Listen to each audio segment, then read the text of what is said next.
paused. Make sure it's up. It's paused. Yeah, can you make sure it's up? It's up. Yeah, can you set it running? Oh, yeah, sorry. That's really strange. Yeah.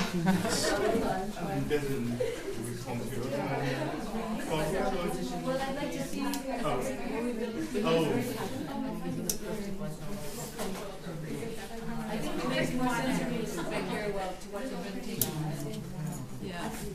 I'll start here, but I'll go and see.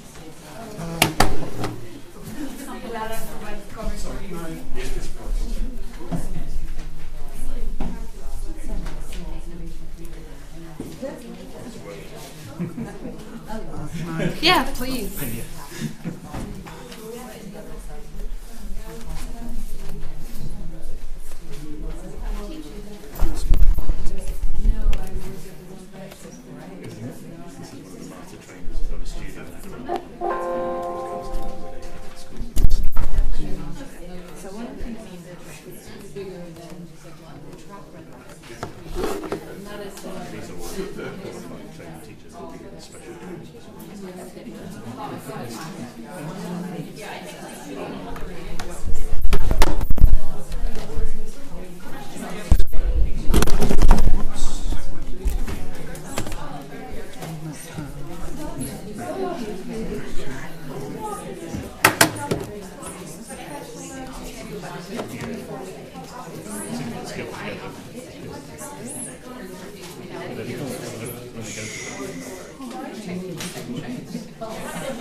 I'm really sorry about this. That's okay.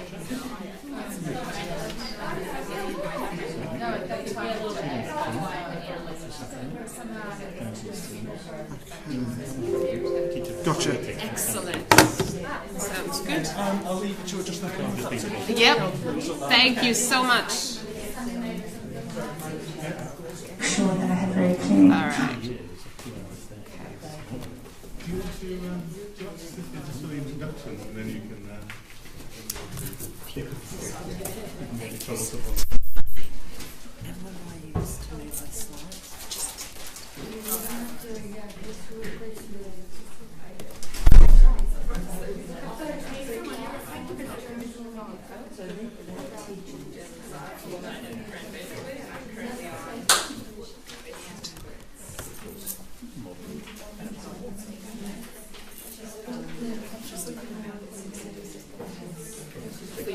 They just open here.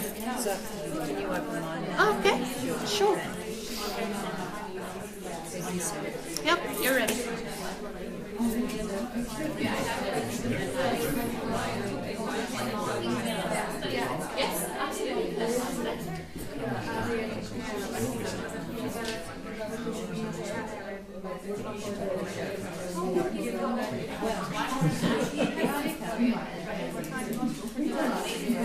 so I can possibly comment on that.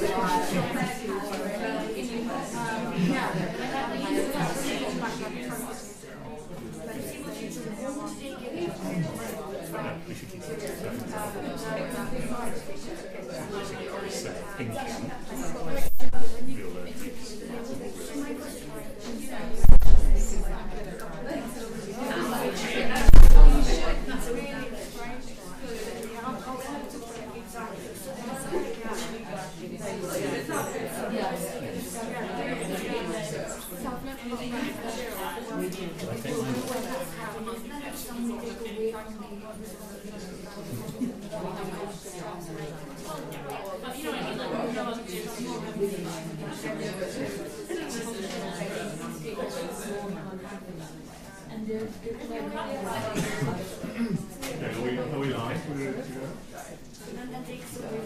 Okay, let's make a start.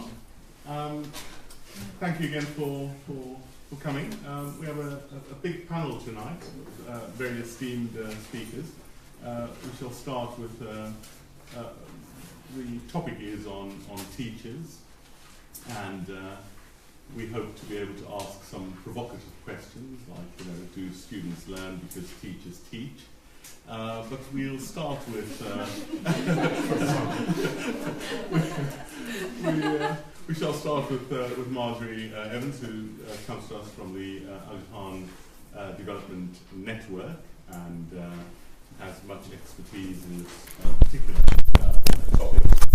Desmond Bermingham, who has a history of work with the Department for International Development, amongst other things, the Fast Track Initiative at the World Bank, who is now at the Varkey Foundation, will respond to Margery. And then following that, Barbara Bruns, who has had a very long and fruitful, productive experience at the World Bank for over 30 years or so, who's now at the Centre for Global Development in Washington, who has been developed quite a popular classroom observation tool. I'm very pleased that Barbara is able to share her work with us. And our very own Anne Charles from the Department of Education here at the University of Oxford. Anne works on teacher education and has a vast experience in Africa, Asia, including now Bhutan, where her work on teachers has been internationally recognised too. So that's our panel, and without further ado, Margery, if you'd like to kick us off. Thank you. Thank you. Thank you, David, and I am of course delighted to be here. August panel, fancy getting to speak at Oxford, and of course to be talking about such a particularly important and relevant topic as teacher transformation. Just to introduce myself, I am the Academic Director of the Aga Khan Education Services. We've got over 200 schools in the developing world.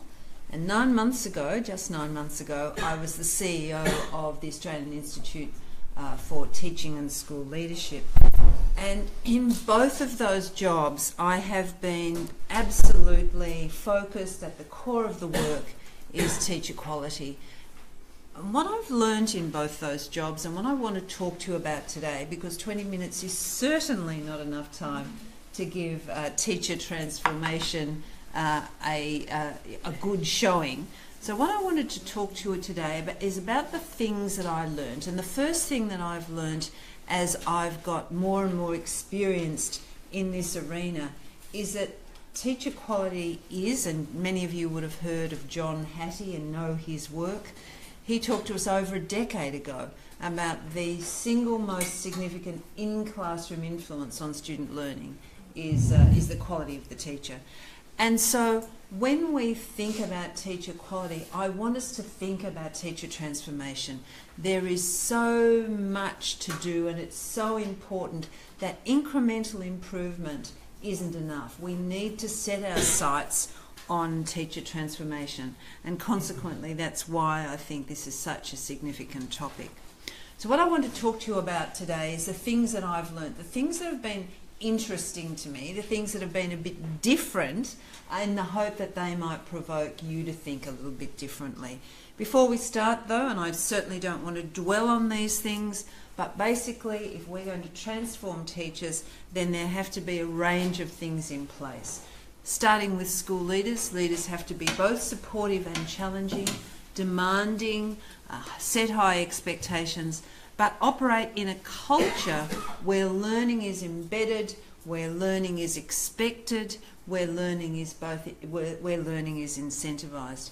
There's got to be also, I believe, a real sense of individual agency, of teacher efficacy in any process that's going to grow and transform teachers. And finally, and of course, there must be opportunity and resources. So basically, they're the enabling conditions. That's the background. When I was working in and have been working both in the developing world and previously and most substantially in the Western world, we tried to think about what has the greatest impact in terms of professional learning. So at AITSA we produced the Australian Charter for Professional Learning of Teachers and School Leaders. Weighty topic, very thin book. And what we did was we spent a lot of time looking at all of the literature, talking to the experts, talking to practitioners about the sorts of plethora of stuff that's written about professional learning. And we distilled to 3 essential but not exclusive things that need to be present if teacher professional development is going to have real impact. They're not revolutionary, but they're important. First, the learning has to be absolutely relevant to the learner. So I think about this seminar here, and I hope that it might be relevant to you, but unless you can immediately apply it, you go back to your study or your work or whatever else it is, actually it's not going to be transformational for you. It might be interesting, might provoke some thinking, but to have real impact, the professional learning that you engage in must be immediately relevant. Second thing that we concluded is that it has to be collaborative. Now that does not mean you have to sit in small groups and work with your partner. It does mean, however, that learning's a social activity, so that when you process it with other people, when you get feedback, when you practice, when you talk about it, the impact of that learning is magnified, exemplified, broadened. And so that is again another feature we found of professional learning that has high impact and has a potential to be transformative. And the third thing is it has to be futures focused. Again, that doesn't mean that it has to be delivered through IT, although it might be. What it does mean is that the learning has to be able to be adaptive. So you need to understand the why, so that this circumstance, so the learning you do for this circumstance can be thoughtfully and sensibly applied to different emerging, challenging, unpredictable circumstances. And so they were the 3 of all of that stuff out there around professional learning, all of it relevant, all of it has much to teach us. We came down to these 3 essential characteristics, essential but insufficient, that have to be there if the learning is going to have real impact. So the question then that we faced as a result of thinking about those things is then, what are there particular features of professional development that is more successful, more powerful than others? And so we partnered with the Innovation Unit. They are here in the UK, based in London, and we talked to them. We started off with this proposition. If we're wanting to look at transformational practices, let's look first at organisations that are highly innovative and highly successful, that are transforming the way that they do business. Now, some of those were educational organisations, schools, and some of them weren't. They were like organisations, health organisations, social organisations, not-for-profit, civil organisations. And our premise was, if you're doing great innovative things and that you're doing them very successfully, then what are you doing with your staff and your workers to make them innovative, contribute to that, transform the way that the work practice occurs? Our assumptions were correct. The work that happened in those organisations, the way that they interacted with their staff, the way they supported and challenged their staff was a little bit different, and I want to come to that. I want to tell you about the trends that we discovered. But before we did that, and I've got a handout on your chairs because this is a little bit small. Before we did that, we really looked at what made up the professional learning that occurred in those organisations. And interesting fact, it's pretty predictable. There aren't revolutionary new things here. So maybe 20 years ago we weren't doing so much remote PD, and there wasn't perhaps so much self-directed PD. People tended to do those things as a result of incentivised activity provided by their employer. But largely, there's nothing revolutionary about these 16 professional features or professional learning practices. What we discovered, it was the way that those things were combined that had the impact. And so when we think about what we're doing here today, it's pretty individual.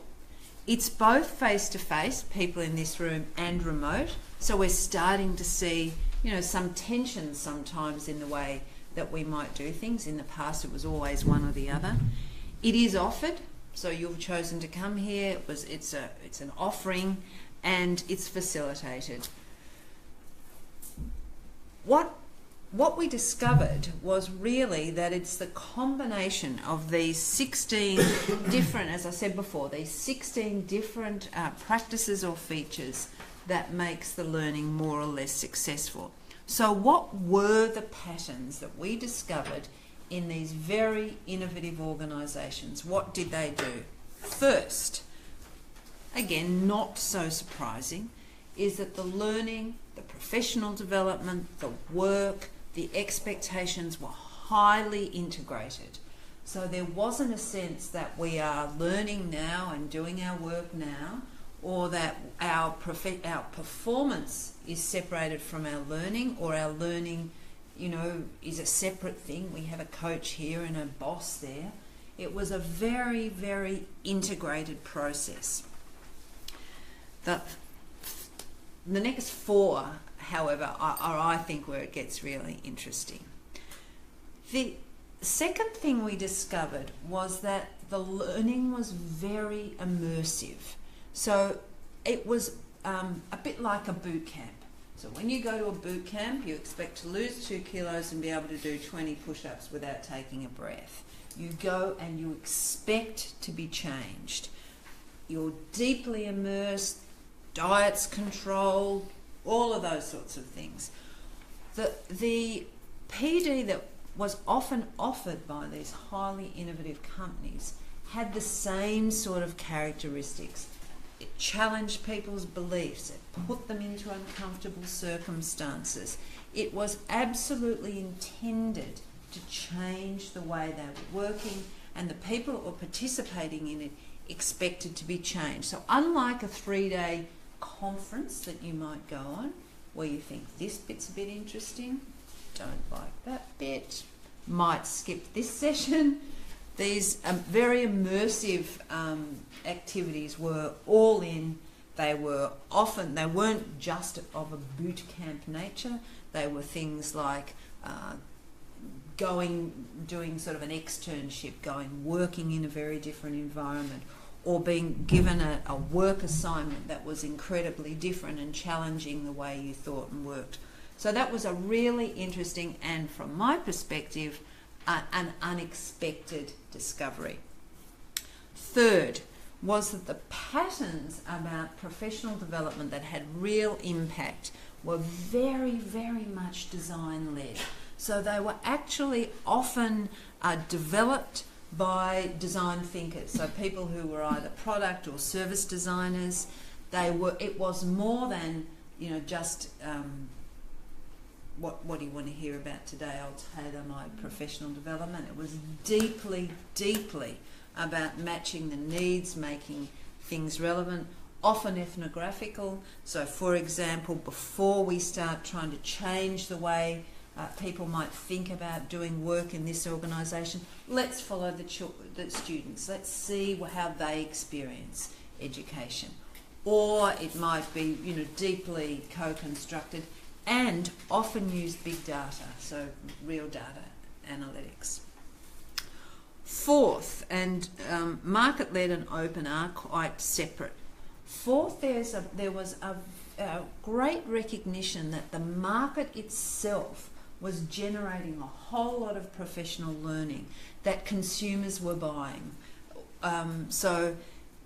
We see universities do MOOCs, we see chains, and in UK, the US, generating PD that they're putting out there. We see, you know, mum and dad operating out of the back of their garage offering PD. So there's a whole lot of market-led, for-profit, professional development out there that people have got more and more choice.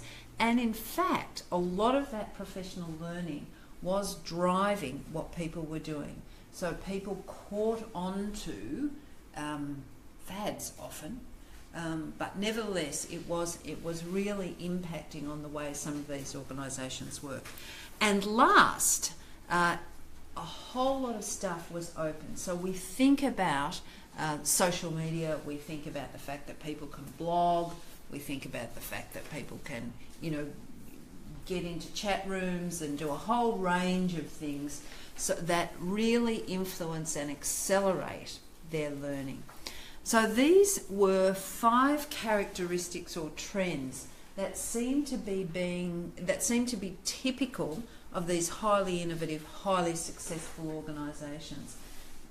Who knows where they might lead? But I think it's really interesting for us to reflect on what they tell us, and what are the influences we need to think about when we talk about using technology, using a connected world, using now what's available to undertake teacher transformation.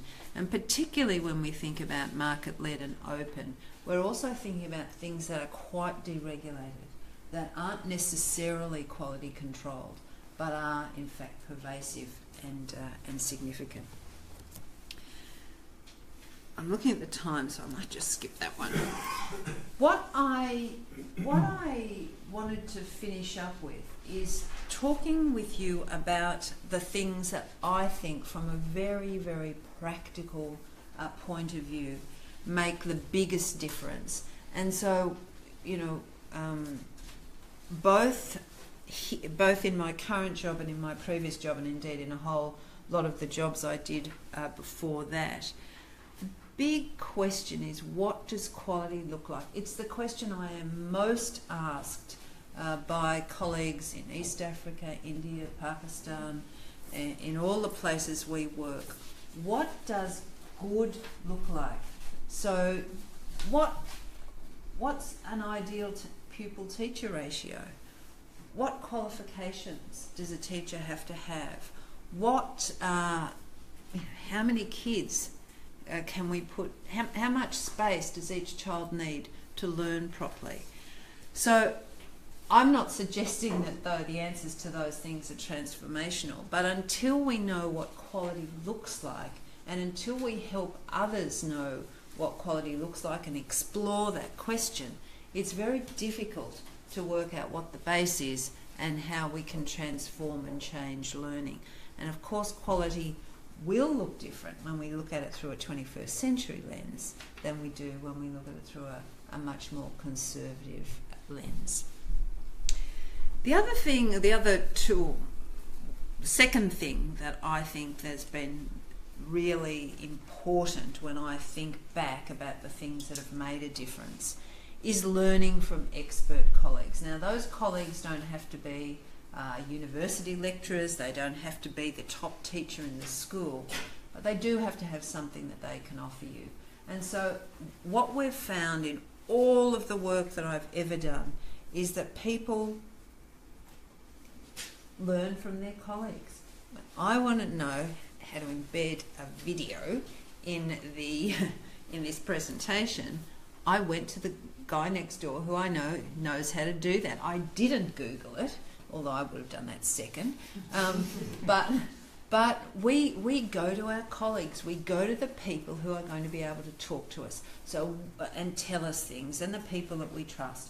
So when we think about professional learning, when we think about the things that trigger teacher transformation, then we need to think about how colleagues can work with the people that we're hoping to change.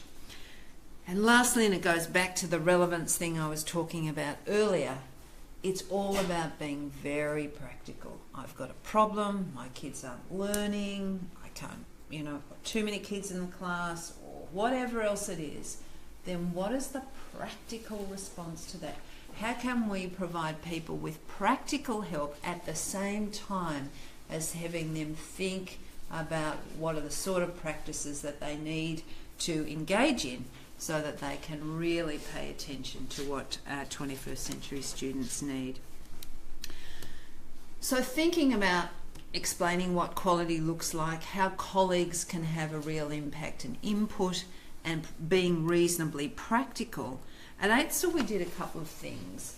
One of them was illustrations of practice. So we did try to use our connected world to give very short examples of what quality looks like in a classroom. So let me just play this little one to you. One of the things that was really important for us to do was to be clear that this was these were real teachers talking. I'm Rebecca von Stiglitz. I work at Ulverston Primary School. Our school is in Ulverston. I have a kinder class. Ulverston is a semi-rural environment. I use an inquiry-based program. I make sure that I have very clear learning intentions for both myself and what I want the children to achieve from each lesson, and I make sure that those learning intentions are explicit to the children so they know why we're here and what we're here for. Then I make sure throughout the programs that I keep checking back on that original learning intention. Have we got there? Where do I need to go next? Today we were doing a scientific inquiry about floating and sinking. I wanted children to be able to know that what floating was. Floating looked like something sitting towards the top of the water. I wanted them to know what sinking looked like, that was something sitting on the bottom of the water. It's not floating. What word would you use for something that is not floating? What word would you say, Millie? Yeah. In today's lesson, I made sure that children were not only finding items that could float and items that could sink, but then trying to make some generalisations about those things. So these items were all floating items. Can we find something that might be? So given that you know about floating and sinking, I won't I won't talk to you any more about that. But basically what we were trying to do through professionally developed videos was give people a sense of what quality looked like. And these were all really short, they're sharp, there's about 300 of them.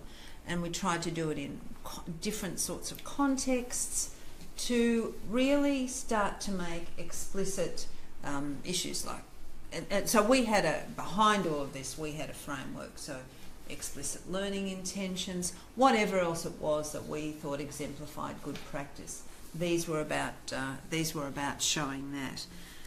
The other thing that we did very differently, but again using the technology and again thinking about expertise and practical help, is we did a thing called teacher feature, and this was very successful. Not over a sustained period, but captured people's attention for a couple of years. And what teacher feature was, we had a platform where you could on your mobile phone take a video of yourself and upload it. And we provided, it was curated to the extent that it was in response to questions. So what Mel's going to do in a moment is just talk to you about what advice she would give a beginning teacher. But there were a whole set of different questions. Was fascinating. These were not, we didn't change or modify or do anything to these videos, and in the probably 3 years that this ran, there was not one inappropriate video put up.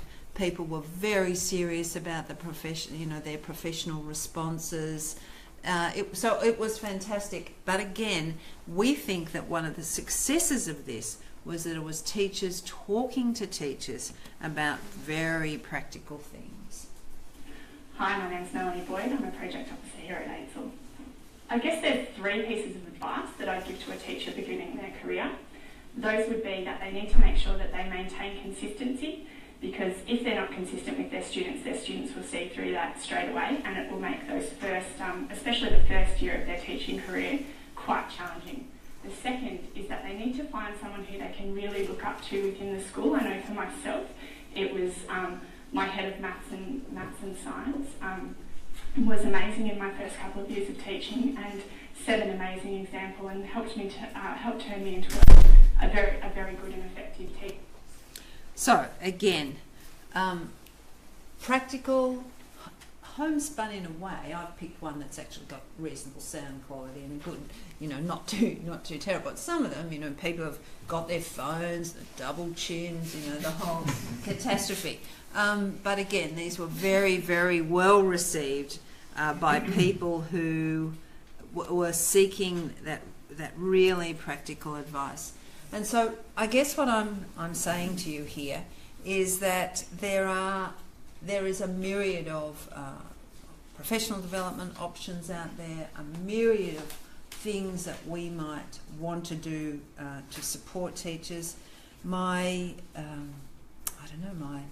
plea to you is that we do think about transformation, we do think about relevance, collaboration, future focused, and we do think very much about the environment that we're working in today that has so many options available to people, and how can we narrow that down to make sure that what we do has greatest impact and really has an opportunity to transform the teaching of teachers so that student learning can be transformed, because I rather do think there's a link between the two.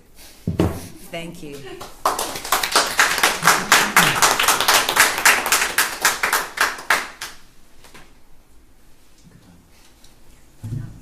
Very good. I was told 20 minutes. So Margery and I planned this extremely carefully, so I'd be responding point by point to everything that she said. Actually, it works quite well. My name's Desmond Bermingham, as David said. I'm currently the Director of Programmes at the Varkey Foundation. Can I just check in the room people's awareness of the Varkey Foundation? Have you heard of us? Okay, I mean, the thing the Varkey Foundation is most famous for is something that's in the news at the moment, which is the Global Teachers Prize, which is a prize of $1 million for the world's best teacher. Right next to the bar, the little screen room. Yeah, next to the bar. Here. Yep. Got it. It moves on different programs. So, Varkey Foundation was established 5 years ago by our chairman, Sonny Varkey, and he wanted to make sure that every child has a right to a stimulating learning environment, and he believes teachers are right at the heart of that. So the thing the Varkey Foundation does, which is most famous for, is award $1 million for the world's best teacher. That has a knock-on effect around the world. I was in Argentina last week, and the woman who's in the top 50 is a household name. She's on maintime news, she's met the president, she's a star. That's one of the objectives. What the Varkey Foundation also does is run practical programs, and this is very much what Margery and I'm going to give some examples of what we do in 3 countries, in Ghana, Uganda and Argentina, to make our teacher training relevant, future focused and collaborative. I said a bit more about the mission. I won't spend time on that, but it's in the handouts you've got on your desk. 3 programs. The first one, and I love this title, is called Making Ghanaian Girls Great, or MG3 for short, MGQ for short. It's a technology-empowered model of teacher training. And I'm just going to skip forward. This is the picture of how technology works. So we have, and the guy on the front of the presentation is one of our master trainers who sits in a studio in Accra. He's an experienced, and there's a team of experienced master trainers. They've been teachers, they've been teacher trainers, etc. We give them specific training on how to do that to a camera. That is then beamed live into the classrooms in some 70 schools in rural Ghana. The classroom teacher is in the classroom with the girls and the boys and is the facilitator of that learning. I observe some of these classes, and it's an extremely skillful task, because the classroom teacher's got to manage the children, has got to manage the screen, and has got to manage a bit of the computer as well, but they do it extremely well. They get 1 hour a day of mathematics and 1 hour a day of literacy or language, 5 days a week, for now we're in 3 years. So of course what's happening there is not just teaching the kids, it's also facilitating and improving the teaching practice of the teacher, because they're getting modelled from the studio master teacher what good teaching looks like. Interactive teaching, paired work, thinking together, play. It's remarkable. And I think it's a very good example of what Margery was talking about, of collaborative and facilitated teacher training actually in the classroom, contextualised in the classroom. I'm skipping through these because of time, but some of the results have been impressive.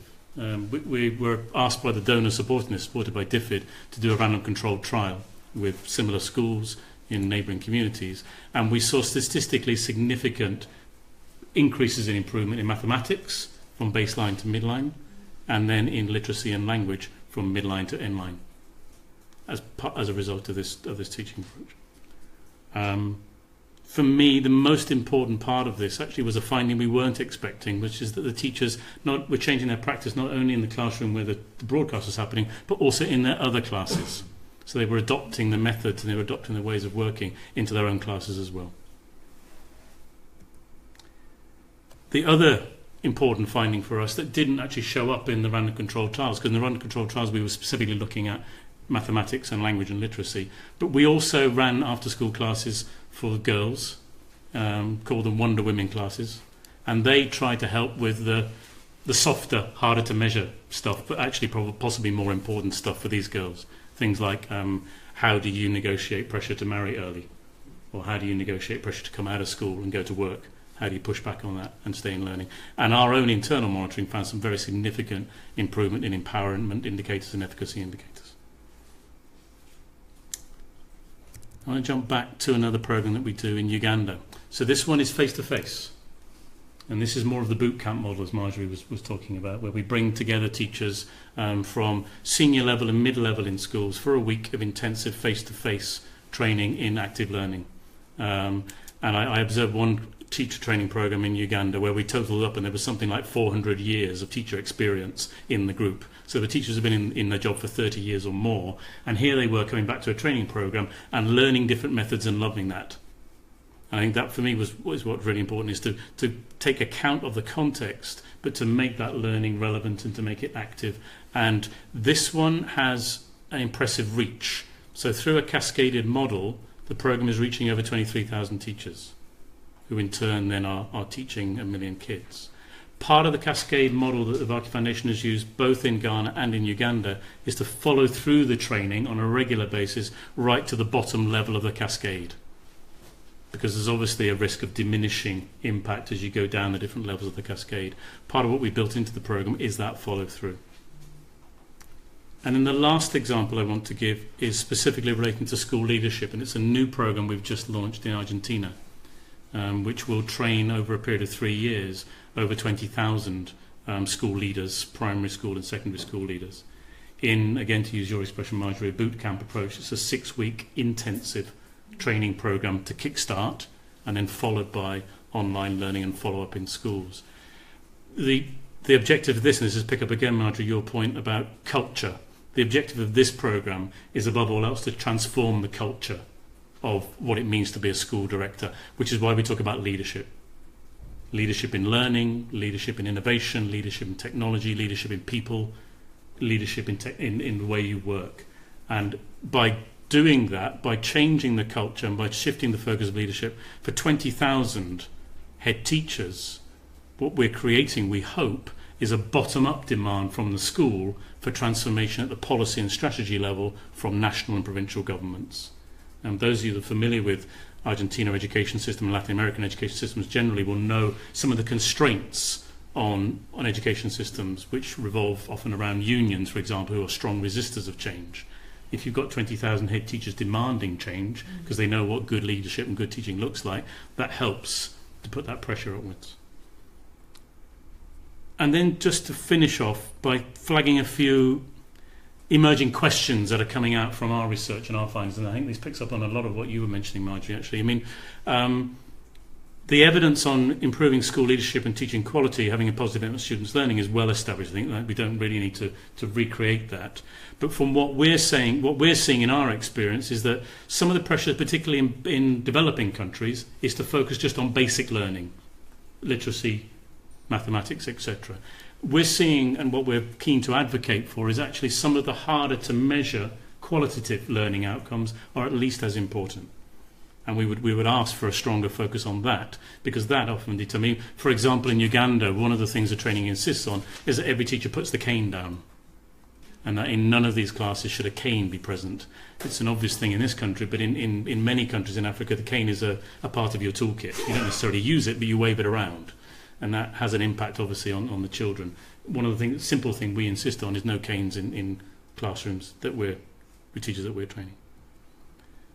Several of you in this room should be familiar with a tool that's being used very widely across developing countries to measure learning of early grade reading assessment and early grade mathematics assessment, which as a tool in its original form, I was involved in the development of it and was designed as a formative assessment tool in the classroom. It's become used, in our view, far too widely for a purpose it was never designed for, which is a quasi-national assessment indicator.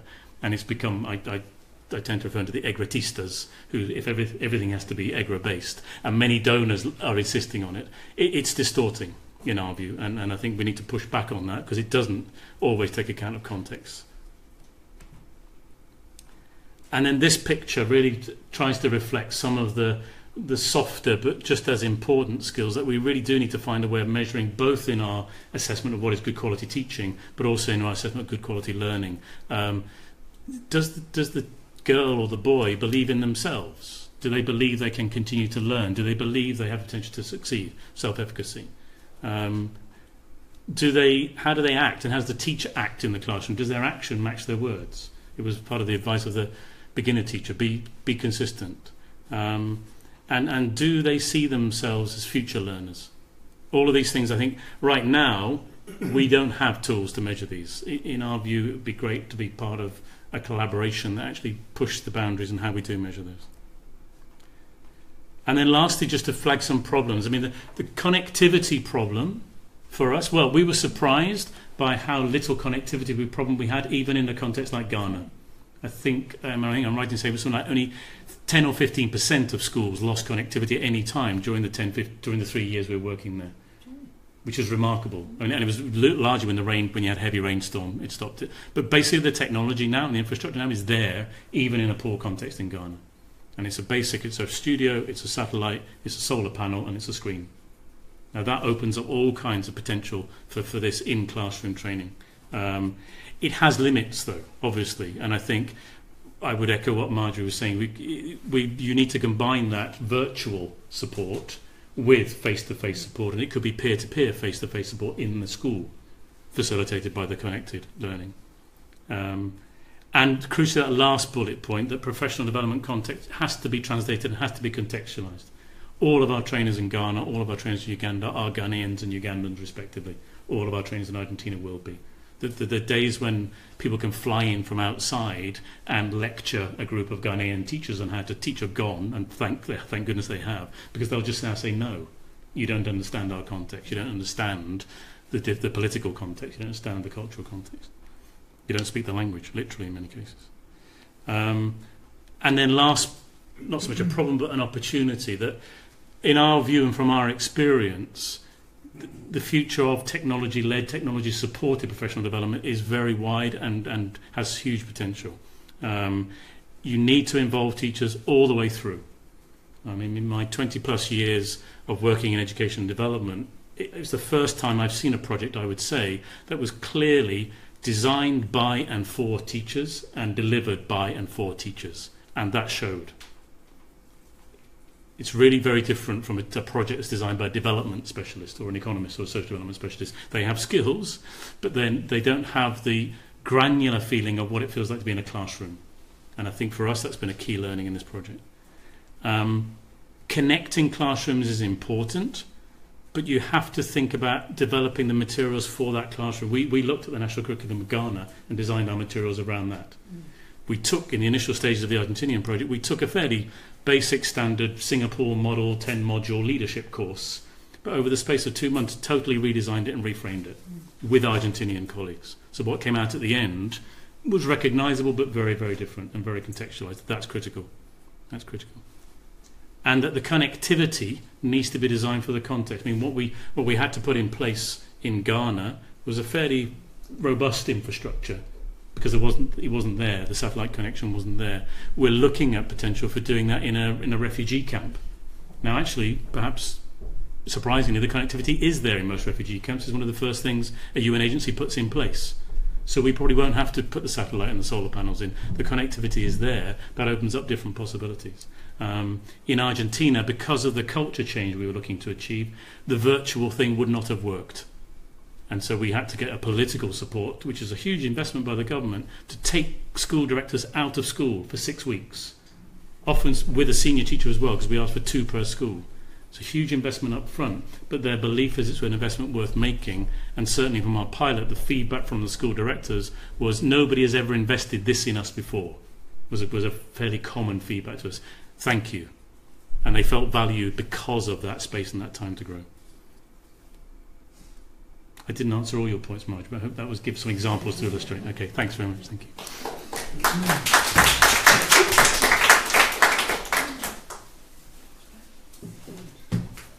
Any quick questions about while Barbara sets up? Margery, Faith and Desmond's response. Brooks? Yeah, hi. I've spent time in Rwanda, and that's sort of been my main focus, a little bit in northern Pakistan, and I find all your guidance and advice is great for teachers that are motivated. But the problem is there is a whole swathe of teachers in rural communities that are not motivated. And I guess my question is, have you looked at that at all? Because if you think of it as a pyramid, you're dealing with the top half of the pyramid, and the impact you're having is great on those children, but actually the bigger impact is to figure out a way how we can begin to start motivating, training, and so on, people at the bottom of the pyramid. And when I say people, I mean the teachers at the bottom of that pyramid, particularly in rural areas. So I disagree with you a little bit. It's not. So I recognise that I'm new in the role, only been there 9 months, but I'm not seeing unmotivated teachers. I am seeing Go to northern Pakistan. So I'm about to go to northern Pakistan. And I haven't been there. But what I am seeing are teachers who aren't always remunerated appropriately. So one of the things that we are in the process of doing right now is having a look at comparative remunerations. So people who have to do 2 jobs, or people who, have a whole lot of other issues to worry about, might appear, I suspect, demotivated, where in fact it is to do with their remuneration, often their conditions in northern Pakistan, is often their living conditions. So there's a range of those sorts of things. So I'm not wanting to diminish the problem. I know in our own schools, most of our schools are in northern Pakistan, and there are huge issues of recruitment, of capability, but I suspect sometimes it's very fundamental things we need to pay attention to. Pakistan are great, because I actually went to visit them. You do an amazing job. It's the ones that aren't within your ambit of guidance that have the problems, not your schools are brilliant. I mean, there you go, you're okay. I mean, what we found in the Ghanaian project is actually this. I mean, there are all those kind of problems that are very big ones and hard to deal with. And I agree with you. There are many demotivated teachers, but the teachers who were involved in our program, even that simple thing of being the teacher who has the computer in her classroom, and it almost was a her, and therefore had the excitement generated from that classroom, motivated that teacher in one way. It also, again, not an intended consequence, but it also gave us a tool to monitor teacher attendance, actually. If they didn't turn up, you knew very quickly, because they weren't on the camera. So there are things that. So I do think there is potential. I wouldn't want to make that last one an objective of this program, but I think if you're making the objective to have technology as an incentivizer and a motivator, particularly for a new generation of teachers, you've also got the flip side of that, which helps you can track what's going on in the classroom through using technology smartly. Okay, Anu, a very quick one. Just quickly, so actually where Al-Khan functions in northern Pakistan, it has the highest literacy rate in the entire country. So I'm wondering why you're saying there are problems with recruitment, because a lot of the women in those areas tend to be much more literate than the rest of the country. Could I ask that you just repeat the question, just so our live viewers can actually hear it? So the question is to do with, in Aga Khan schools, their success rate in terms of the academic performance is high. The question is, do we really have recruitment issues? Well, yeah, we do, and I think it's not so much because people don't want to come and work in Aga Khan schools, but because the capability of a number of the people in some of the most remote villages and areas just means that there's not the capability there, and people are less inclined to want to travel to those places because of the harshness of the circumstances. Thank you very much. Barbara.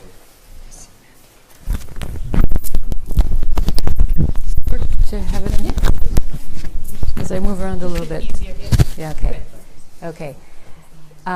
Thanks very much. It's a pleasure to be here as well. And I think it's quite interesting that I'm going to be talking about the exact same sets of issues that Margery and Desmond talked about, but coming at it from economics, which means that I'm very concerned about trying to find robust ways of measuring these phenomena, differentiating them quantitatively.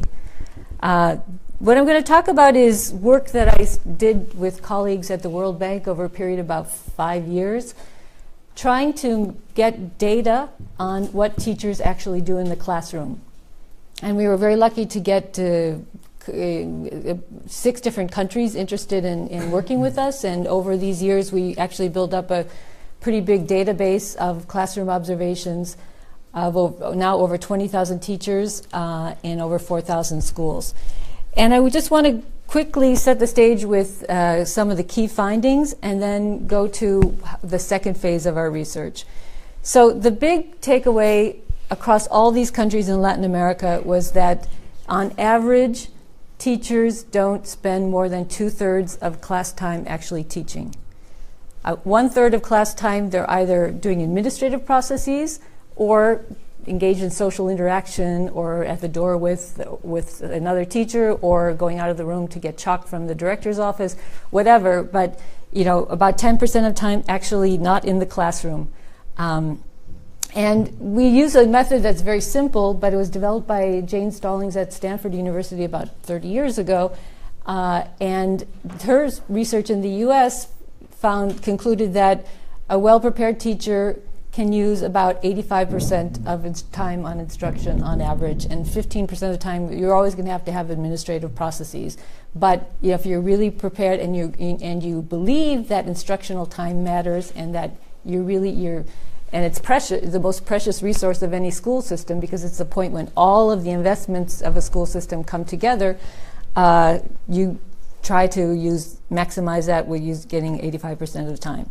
The other thing this method does is generate robust data on the share of time that the kids are actually all on task following what the teacher's doing.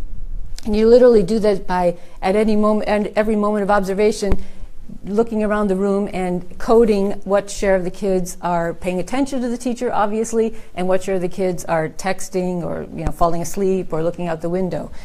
And what we found is that even when the teachers are teaching, only about 25% of the time at maximum is the teacher have the entire class engaged. And there's this phenomenon in Latin America that teachers let the a number of kids sit in the back of the room. They sort of written them off, and those kids will fall asleep or be doing something else the entire class, or talking to other students the entire class. And the teachers don't have a culture of that. I need to get this whole group and keep them with me the whole time I'm trying to teach. The third thing is we did some regressions wherever we could to try to correlate these indicators with learning, and not surprisingly we did find an inverse relationship between teachers' time off task and student learning. But two of the biggest surprises to me and to us were that in every school system there was this huge distribution from some schools with, on average 20% of time being used for instruction in several different classrooms in a school, and some schools averaging over 85% of time, more than 85% of time on instruction. So you think, what's going on in these systems that, why is nobody kind of taking stock of this and figuring out what those great schools are doing and helping to bring that to the lower performing schools? But the truly mind-blowing thing was that we absolutely consistently found in every single school in every single country that within schools there is a huge variation in teacher practice. Huge. I mean, we just arbitrarily took schools at different points of the distribution, and say in Jamaica, a school at the 75th% of the distribution, very good on average. The highest classroom, the teacher is using 90% of time for instruction. In the lowest classroom, basically across the hall, a teacher averaging 44% of time on instruction. In a low-performing school, on average, you have found a teacher also using 90% of time on instruction, and another classroom where the entire class was chaos. So when you see this within the school, it really hits you that whatever problems of motivation and capacity there might be system-wide, there's something going on that schools and school systems are not managing to learn from the best, right there in their own building sometimes.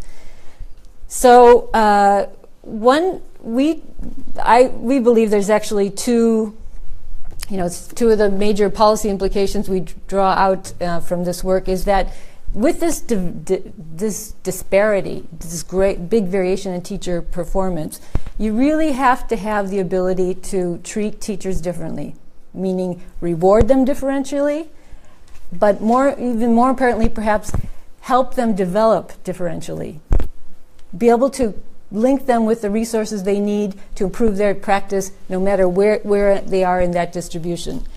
And then the second big observation is that since within every school there's some excellent teachers, how do we capitalize on that? How do we leverage that for professional development? And we became, because I don't have time, I'm going to focus on the second part, which is leveraging the skills of the better performing teachers in these schools.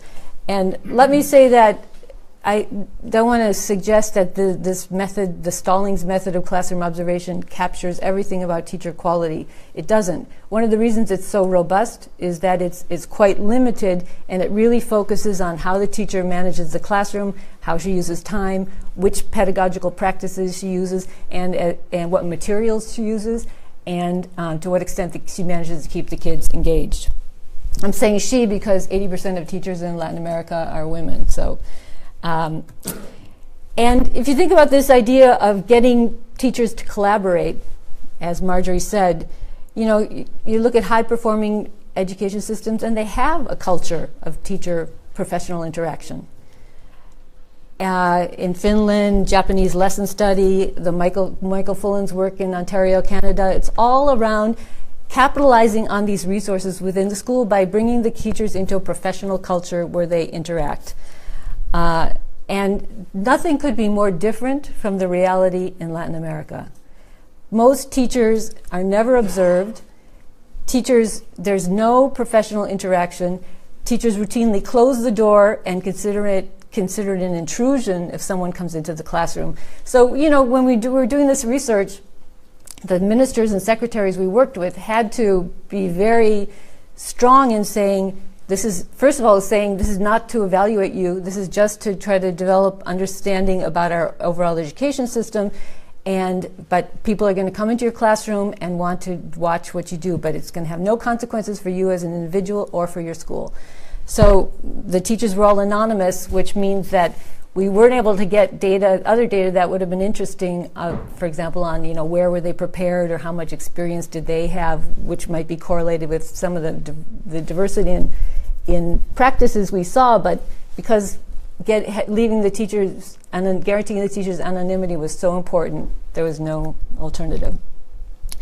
But this work has stimulated several secretaries of education that I've been working with in Brazil to try to find ways to try to start building a professional culture. In Rio, they started having 4 hours a week devoted to teachers working in small groups on their curriculum, on their assessment practices, on observing each other and giving each other feedback. And then in Ceará, Brazil, there's a program that We helped broker because there was a group of experienced teachers in Sao Paulo that set up a foundation to try to train other schools and school districts in teaching excellence. And we brought them to Ceará to work with the school system there, and since they lived in Sao Paulo and Ceará is in northeast of Brazil, all of the interaction with the experts had to be done via Skype. But you'll see that it actually worked very well. But a second thing that, similar to what Desmond just mentioned about Ghana, our objective was to create a professional culture within the school. But in creating that professional culture in the school, you also start creating a different kind of accountability to your peers. And economists always are talking about accountability measures and measuring whether teachers are absent or not. But I think it's, rather than having some external supervisor come and look at you, I think probably the most powerful pressure will come from teachers knowing that their peers are watching them and wanting to do a good job in front of them. So in Ceará, being an economist, I wanted to have as precise a measure of the impact of the program as possible. So we did a randomized allocation of 300 schools, 150 to treatment, 150 to control. And there were basically three things. First, we did the classroom observations in all the schools. And then in the treatment schools, we gave them the information shock of a school bulletin. You can't see this, unfortunately, but basically we gave them feedback on how their school was doing in terms of using time, how it's compared to the best school in their school district, how it compared to the average for their state, how it compared to the average for Brazil, and how it compared to the OECD indicators. And then on the second page, we went classroom by classroom and said, not identifying the teachers, but 9 a.m. Portuguese. What share of time that teacher used, 3 p.m. math, etc.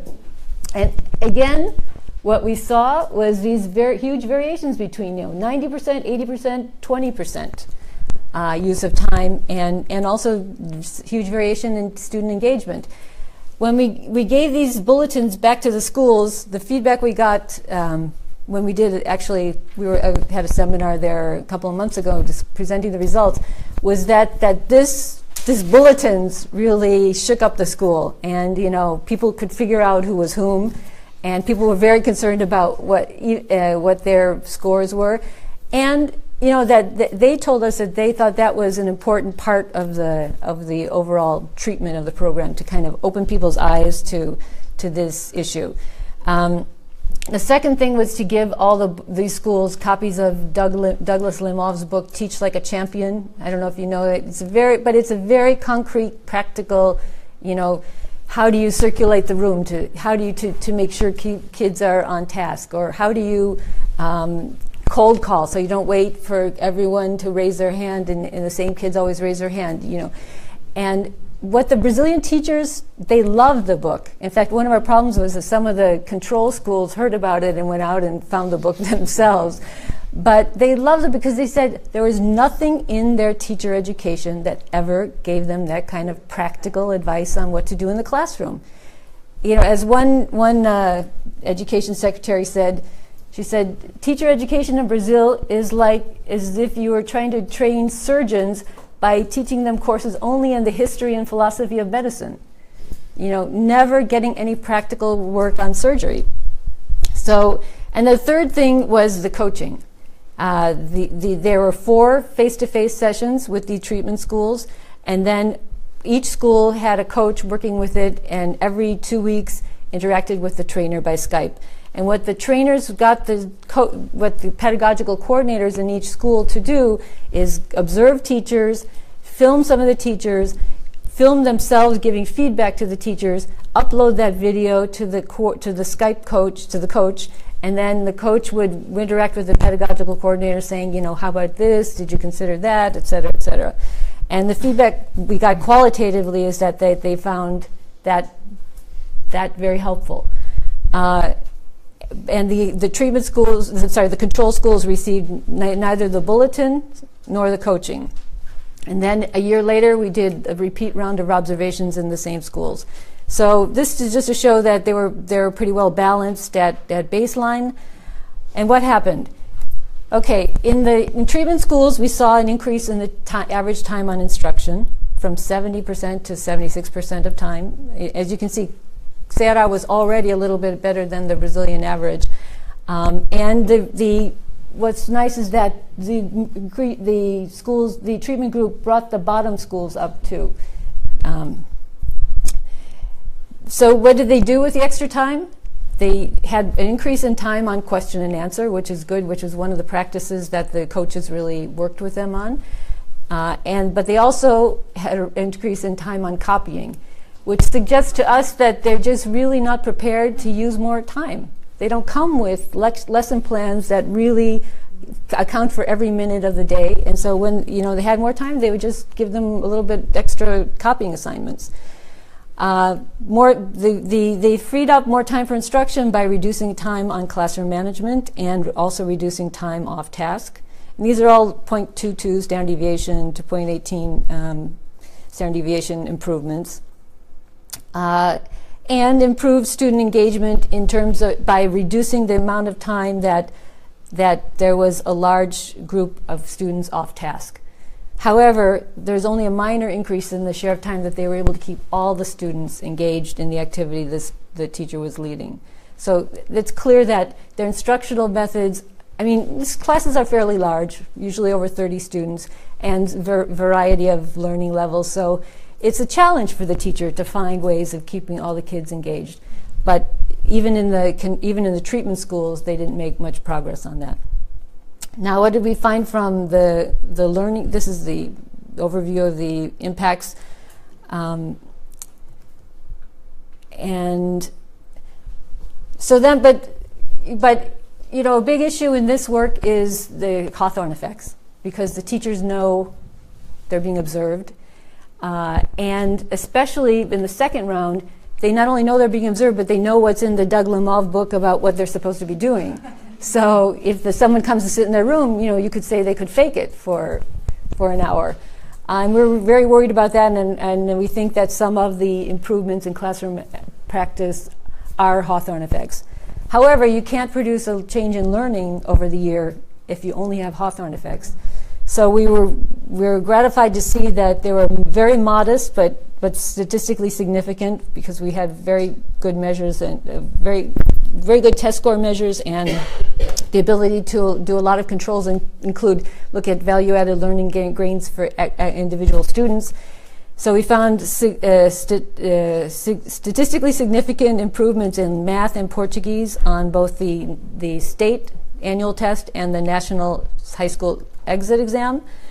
But what was really interesting is that at the end of the course, the coaches gave all of the pedagogical coordinators a test on their mastery of the Lemov methods and all the things that they had worked with the schools on. And those schools where the coordinators scored in the top 30% of the distribution on the test had dramatically higher test score performance. 0.23 standard deviation in math, that's a very big deal. 0.18 in Portuguese on the high school leaving test. So to us it suggests that if you really do prepare these pedagogical coordinators to play an effective role in interacting with the students, interacting with the teachers, and stimulating professional collaboration and giving them useful feedback, you can expect some real improvements in learning outcomes. We looked at the cost effectiveness of the program, because this was relatively cheap because of the Skype. Most of the training was by Skype. $2.40 per student.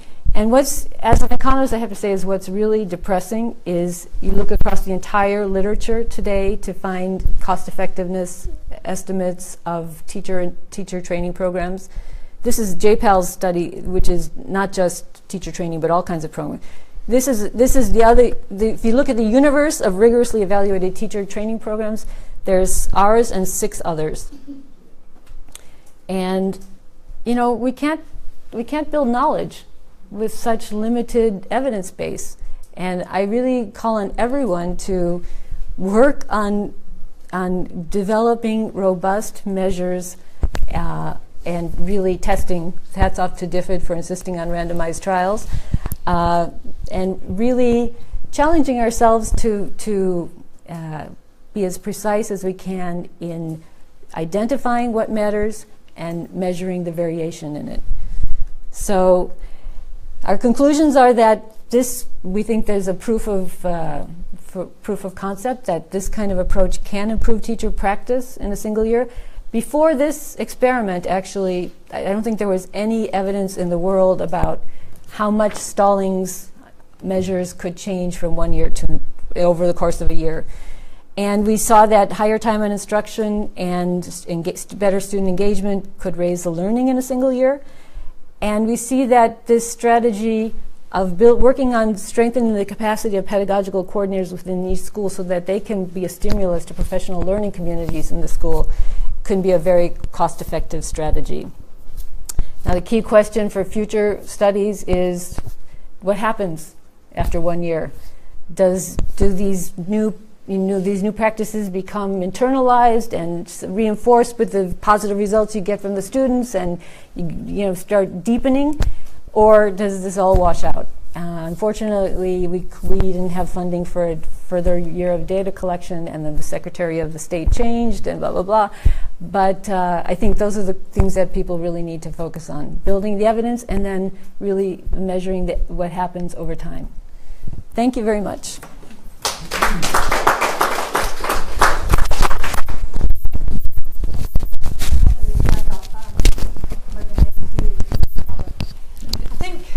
That was extremely interesting for me, because I almost come from the opposite spectrum to this kind of work that Barbara's been doing, in the sense that the work that I've been doing at Oxford, particularly in teacher education, is looking at professional learning communities in schools, because that's where we place our student teachers, but from a very ethnographic, qualitative sense. So I was absolutely fascinated to get Barbara's presentation yesterday, and I want to respond to that, because I think that a quantitative study in the way you do offers some perspectives, and I want to offer other perspectives and try and put those together. So I thought it was absolutely fascinating. And I think I really welcome the kind of quantitative evidence that Barbara presented about the work in the professional learning communities and some of the results that she got. I'm not familiar with Brazil at all, so that was quite an interesting, except on my teacher education course, I do have a teacher educator who is just learning to be a teacher educator in Brazil, so beginning to learn about the context. So I can't really talk very much about that. When I first read Barbara's presentation, I was fascinated. Although I've worked in many developing countries, as David said, was this huge variation absolutely struck me.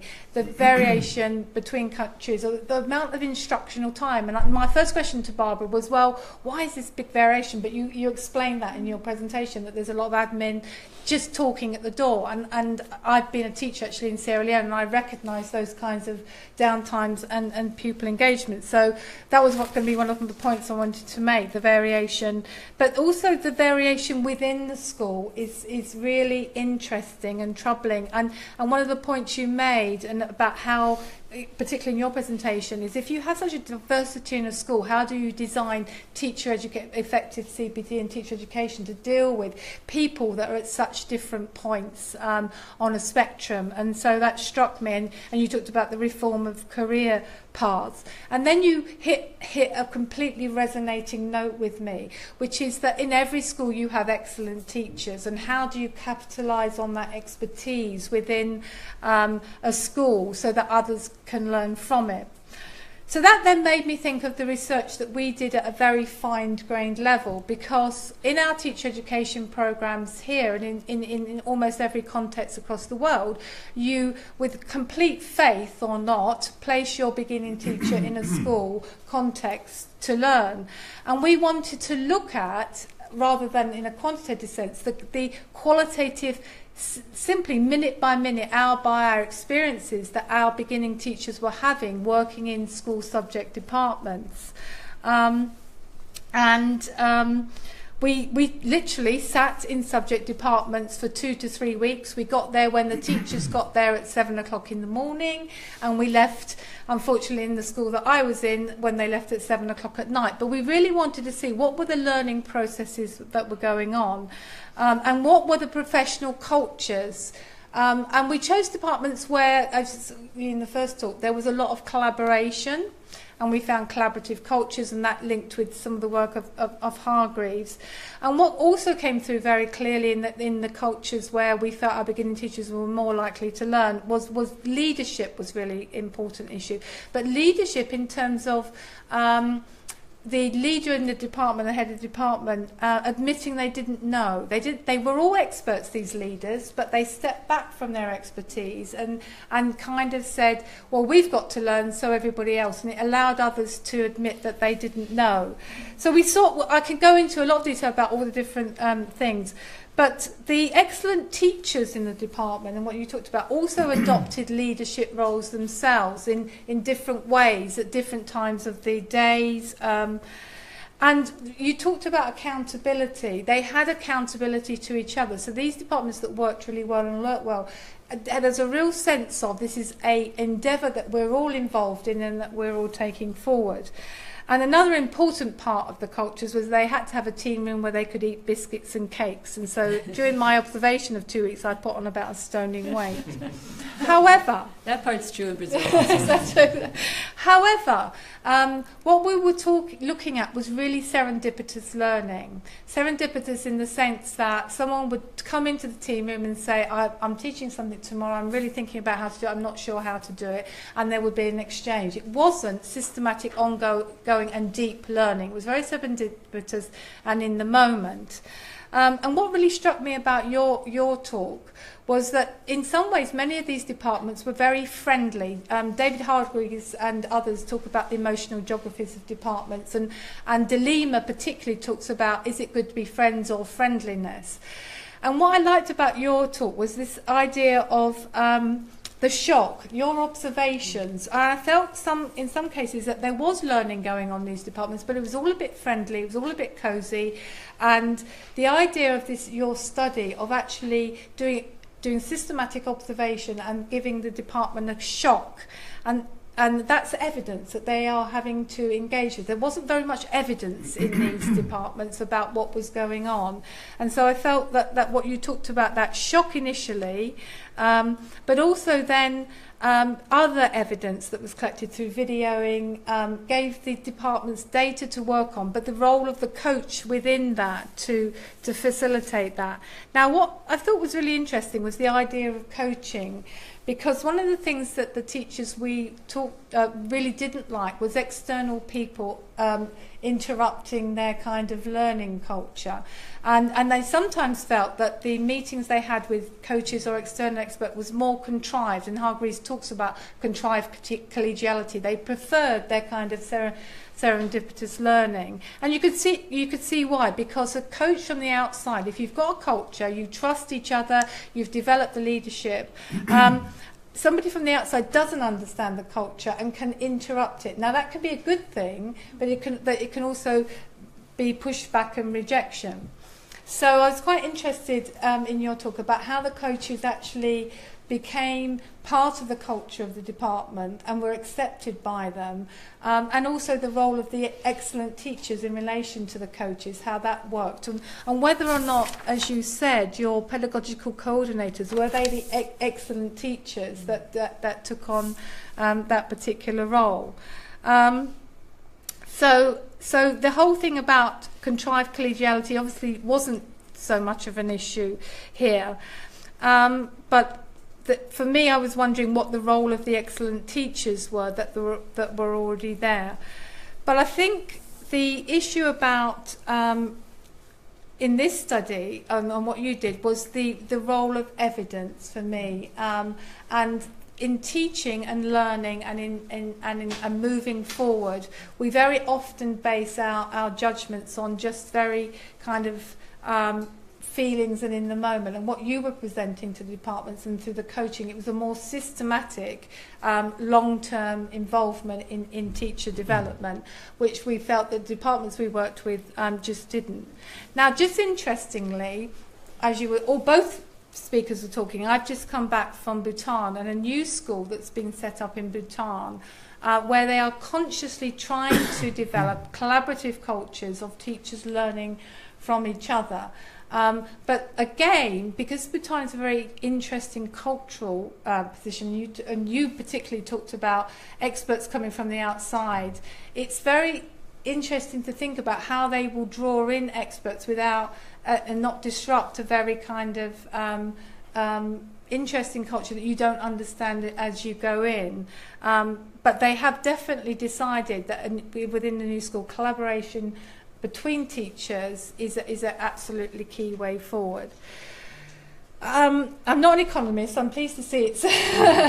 But what I actually felt was really important and something we struggle with in teacher education, and particularly in this country with some of the attacks by the government on initial teacher education, is evidence, actually providing evidence that what a teacher educator does here influences what a teacher does here, and then has an influence on pupil learning outcomes. And that's all. We are almost always asserting that, particularly at Oxford, we've got a very good teacher education programme, we get good Ofsted ratings, but we can never prove that the quality of our teacher education actually has, at the end of the line, an influence on pupil learning outcomes. And that's why I was quite interested in your work, and it's something we have struggled with all the way through. So coming from a very qualitative ethnographic, I felt that I was really interested in what you said. I thought there was lots of overlaps and resonances, but I think at the end of the day, I just felt that one of the things in teacher education that we can often put to one side in order to be more comfortable is real evidence and evidence-informed practice. So thank you for that. Thank you. Could I just say one thing quickly in response? I'm not one of these people that believes that one discipline is better than another. And I think there's a huge need for exactly our kind of work to be complemented with ethnographic study. In fact, one of the things I'm trying to find money for is to do that, because to me it's a very important question. What were the dynamics inside these schools when the pedagogical coordinators started saying, you know, here's how we're doing, and you know, what can we do to change?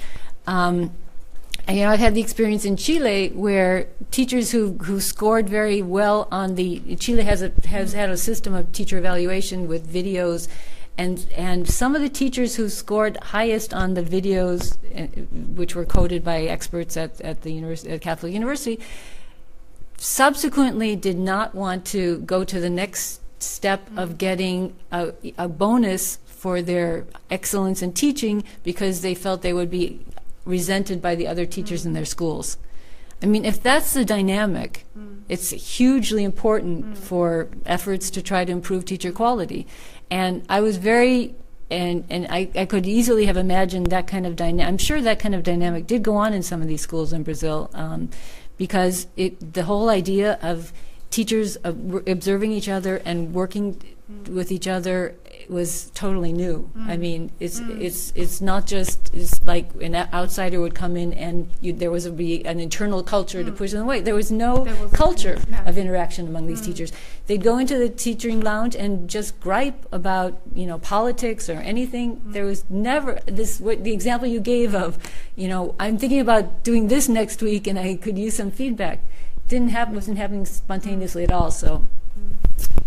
Yeah, there's a really nice paper in the States that was published with teachers lunch and learn, but they talked about these as toxic environments of griping, and so we found the opposite, but then we looked for the opposite. Yeah. We'd looked for the cultures that were working. Yeah.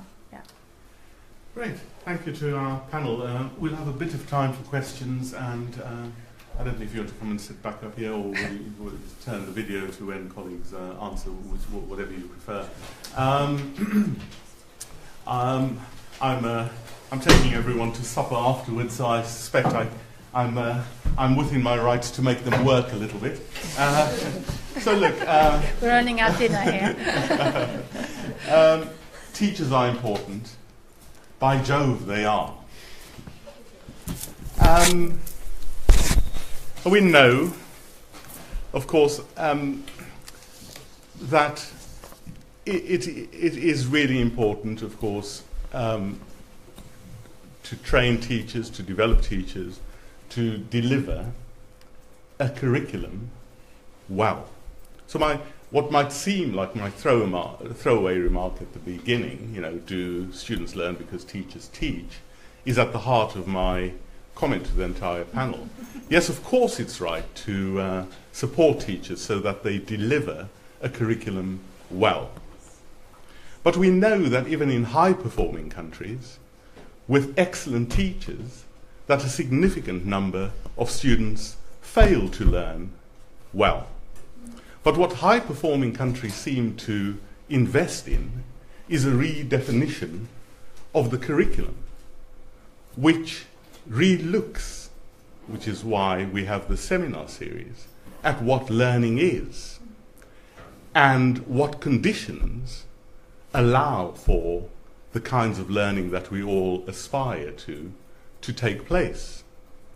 And the investment, by extension, is in learning and, by further extension, in teachers. So the question really is, should we be focusing, as most high-performing countries do, on working with teachers so that they understand learning, not teaching, in order for learning of the kind that we aspire to take place? I mean, an unpopular remark would be, why not let teachers teach to the test if what we want to do is raise mathematics scores, EGRA scores, or any other measure? One of my colleagues put it very plainly, and this is going back nearly 20 years ago. He said, well, you know, you can teach well, and so on and so forth, but we know of many systems that produce high-performing bigots. And this is a really serious question. So I think our challenge is, how do we create the conditions for learning to take place, and how do we encourage teachers to learn about and know about learning, not so much teaching, because I think that focus has shifted. But I suspect it's an unpopular position with this panel, but I'd very much like your response. So, I mean, I'd say not at all a popular position. I think, to me, that's at the heart of what I see so problematic in Brazil. If a teacher lets 10%, or 10 or 30, 20% of the class just sit in the back, obviously not paying attention, she's not doing anything to really focus on the question of, are those students learning? And holding herself accountable for those students learning. In many countries in Latin America haven't had systems of national assessment. Many countries in Africa don't either. So I think this culture that we're here because we need we want these kids to learn, and we want every kid to learn. That's kind of revolutionary in Latin America, this idea that every child can learn, because most of these systems have been very elitist, and it was understood that Brazil has historically had 30, 40, 50% repetition rates in first grade, because the teachers think it's the kids' problem if they're not learning the stuff. So I think making teachers feel that they're accountable for helping every child to learn is crucial. And part of that then is having a way of measuring and monitoring whether kids are actually learning.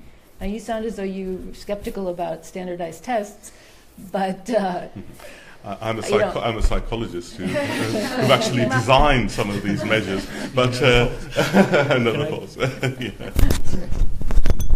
I mean, I think your question is really important, David. And one of the things, the cutting edge of science that we all need to be very much aware of now, that has not been around, certainly when I was being trained as a teacher, is we now know much more about how people learn. One of the best sessions I attended, actually, I don't know if it's a coincidence, but both in Ghana when I visited 3 months ago and in Argentina last week, I observed sessions for training teachers on cognitive neuroscience. And I had to pinch myself. I was in a rural school in Africa, and there were 10, 15 teachers talking about synapses and dendrites and how the brain works. That's fascinating for teachers. I think it's fascinating for all of us, because we now understand why it's important to state, repeat, come back, revise, because that's how the brain works, and that's how. So I think that's a really exciting area that can motivate teachers who think who've been teaching the same way for 20 years, because they're learning better how learning works. That's precisely the point. And the second point I would make is that I mean, something we haven't touched on at all in this panel, maybe you are in other parts of this series, is of course learning is now taking place in many, many more places than the classroom. Exactly. In fact, it's a reasonable hypothesis to think that more learning taking place now outside the classroom than inside the classroom. And I think that begs some important questions about what's the role of a teacher in that multiple learning environment that almost all children are now able to access and young people are able to access. It has to be a different role for the teacher in the classroom. And I think the kind of terminology of facilitator of learning has been talked about for a long time, but I think it's becoming more and more important. The cognitive neuroscience that gave the lecture in Argentina said it's about focusing. It's about guiding our young people where to focus, because there's so much out there. The role of a facilitator to say, look at this bit and ignore that bit. I think that's precisely the point, Desmond. Very well put. Is there anyone else who wants to come back to that? I think the only thing I would just say about because I work mainly with beginning teachers, although I mean we made a conscious decision with the experienced teachers that we wouldn't have a master's in teaching and learning. It would be in learning and teaching. We put learning first. I think when you're working with beginning teachers, and Catherine Byrne at the department's done some work on, when you're a beginning teacher, you focus very much on yourself. So it is about you as the teacher. But she found that actually, if you gave people a bit more space, they could focus on the learning, because because there's so much complexity in a classroom. The learning, you just to get the register taken, your focus is enough. But we do. The thing I find about talking about learning, I agree, knowing about learning is important, is this theory practice divide. That what you learning in the university, and then how do you make that meaningful with your year 9 class on a Friday afternoon that's just thrown a glass of water at you is a very and all you're worried about is that how I'm going to stop that kid doing that, rather than how am I going to help this class learn. But I do think you're right, learning has to be at the heart of it. But I think as teacher educators we have to find a way to bring that to the forefront and to make it meaningful, and I'm not sure anybody's cracked that, and if anybody has they can come and tell me. Okay. A few teachers. Rachel. Always a question. Yes. Question. Okay, hello, Rachel. Thank you so much for coming. It was really fascinating. I have 3 questions. One first for Margery, kind of based on what Dr. Childs was saying as well. You were discussing towards the end about kind of the future-oriented mindset that we need to be having for most teachers, and what about and where we're going and all of that. And I think that was kind of, my question is more kind of what about the here and now in classrooms. I was juxtaposing to what Dr. Childs was saying, kind of, the staff room and break room is where, there's serendipitous learning, which I think is very circumstantial, just because I had some rough staff rooms, but you weren't searching for that. So I'm just wondering kind of, that's kind of to me the here and now, how teachers are learning on a daily basis, and the future oriented, how do we deal with the problems that are here? So that's one question. And then for Desmond. Okay, for Desmond, just a few questions. So one, seems like one really wonderful programs from what I know of, but based off of kind of the cost of the Uganda program, I'm just curious, 2 things. One, how you choose the teachers who come into that 5-day intensive kind of program, and 2, where is the evidence, other than I've read kind of some qualitative, comments from teachers who have been in it, or what the outcome that we've seen, but is there any kind of evidence or empirical work that can tell us that it's worth the cost given kind of the circumstance of Uganda?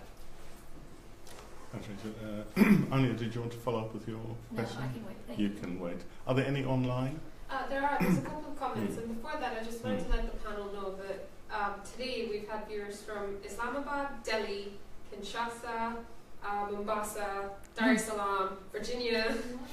We've had quite a following online, so I just wanted to make the panel aware of that before I brought the comments to the fore. There's two comments, and you can choose who would wish to respond to that. So one of them comes from Joyce Cunningham, where she talks about how videos and YouTube examples provide opportunities for follow-up discussions with teachers watching in a group. So dialogue is critical rather than to remain as individuals. So if someone maybe just wanted to talk a little bit to that. And then there's another one, sorry, I have to scroll down to it. There's a lot of discussion going on. Is a comment from Karamali, which is that the core challenge in teacher transformation is the motivational aspect, as they are less likely to volunteer for professional interaction due to the lack of incentives or no accountability, particularly in public schools in low-income countries. So is there any specific example that where this issue has been addressed to transform teachers in public schools? Thank you very much, and to our online viewers, it's wonderful. Shall the panel take maybe one of those each, or something? Margery, was a specific question for Desmond? So yours was mine was kind of The future's focus. feeling future from you, which is obviously the teacher, we love that mentality, want to think the continuous spurring forward, but at the same time there's a lot of issues going on with it now, and how do you deal with your 35 students in a classroom? Sure. So, of course, in order for the PD to be relevant, for the learning to be relevant, it has to address the now. But if it only addresses the now, then we're going to have to repeat it over and over and over again, because the now keeps changing. And so one of the things that when we were thinking about future focused is we were thinking about having teachers deeply understand why this strategy is successful. So in a different or changed or challenging circumstance, they'll know whether it's going to be applicable, whether they can use a piece of this in a new and different context. One of the things that I think, and this certainly comes from John Hattie's work, is if teachers better understood their impact, then that would be an enormous motivator for change and transformation. So what is my impact on this child at this time in terms of their learning? What do I need to do as the teacher to ensure that their learning is more deeply embedded, that they're more engaged, that there's more time on task? And so when I think about futures focused, I'm thinking about having a repertoire of things that I can now apply to a different circumstance or a changed technology or whatever else it is that I'm confronted with, that is both here and now and beyond that as I go into the new and next challenge. That's the question. Your questions are referring to the cost effectiveness, I think, and also how the teachers were chosen. Were you thinking specifically about the Ghanaian program or programs generally? Specifically in Uganda. In Uganda. So, yeah. What are the results? What is the evidence that this is working and worth how much it's costing? So the evidence on how it's working, the impact on learning, is much stronger for us in Ghana. And I presented some of the figures from the impact on the learning in both mathematics and literacy. The cost effectiveness question for us is an important one, and one obviously the donors supporting us ask. The key cost initially for us is setting up the architecture and the IT infrastructure. Once you take that out, the running costs are actually quite low, and particularly if you compare face-to-face, the cost of face-to-face training. If you imagine it, 2 hours a day over 2 years, it would simply not be affordable for any country in the world, let alone a developing country, to manage that. The infrastructure is expensive, but once it's in place, and we're looking at potential for exploring cost recovery mechanisms from that infrastructure. We're giving these villages connectivity 24 hours a day, 7 days a week. We only use it for 4 or 5 hours a day. So the potential in some communities are looking at this, for example, setting up local Wi-Fi spots and asking community members to pay a little bit to recoup the cost of that, make it a much more sustainable model. But that's early days in our thinking on that. The selection of teachers is done very much by the provincial, district and school level against some criteria. Some key criteria for us are motivation of the teacher, are the stage of the career. So the instructional leadership program in Uganda targets particularly teachers who are either directors or senior teachers in their schools, so they become leaders of learning in their schools, and that's a key criteria.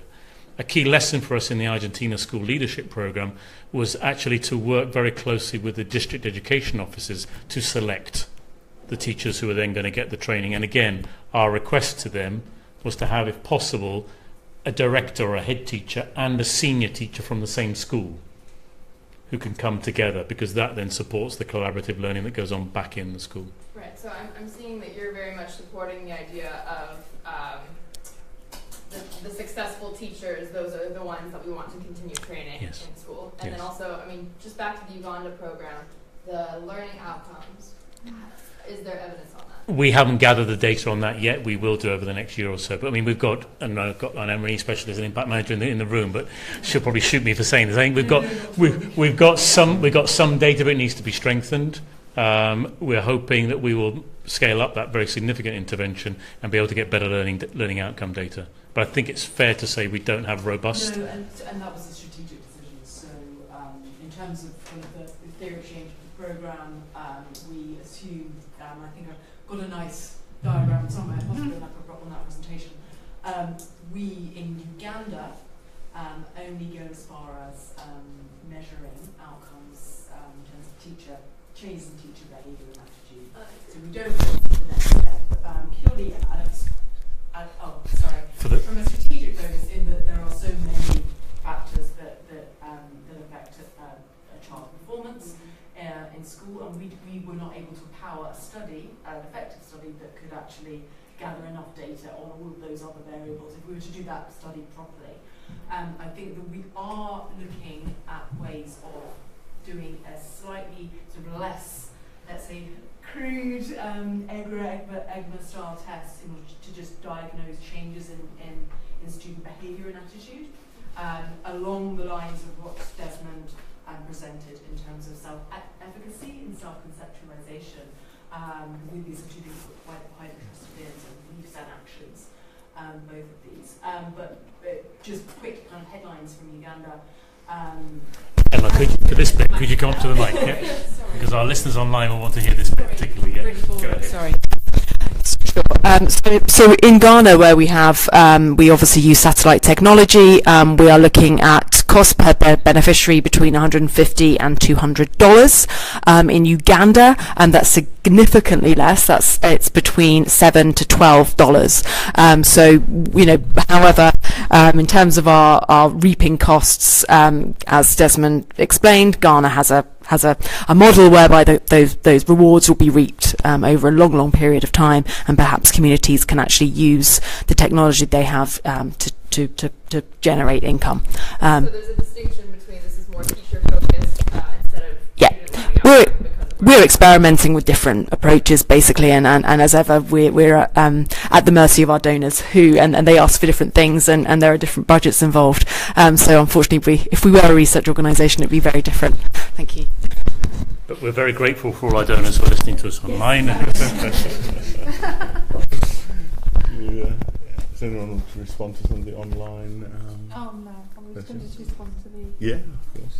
It was just your point about the kind of here and now, because the here and now and the serendipitous nature of the learning made it relevant. You see.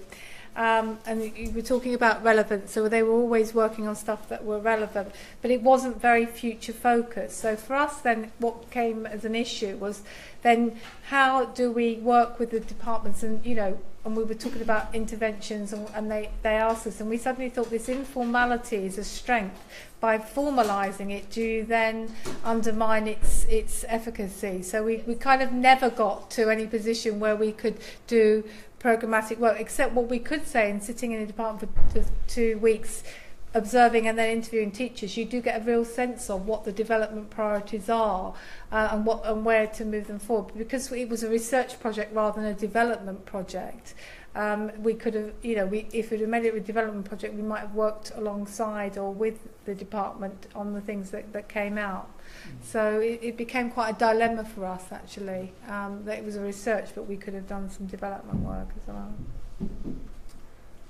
Okay, fantastic. I think we ought to bring it to a close. There is, as usual, some wine and orange juice and various drinks in the back, at the back. Fantastic discussion, wonderful panel, and I'm sure you'd be very willing to join with me in thanking them in the traditional way. Thank you.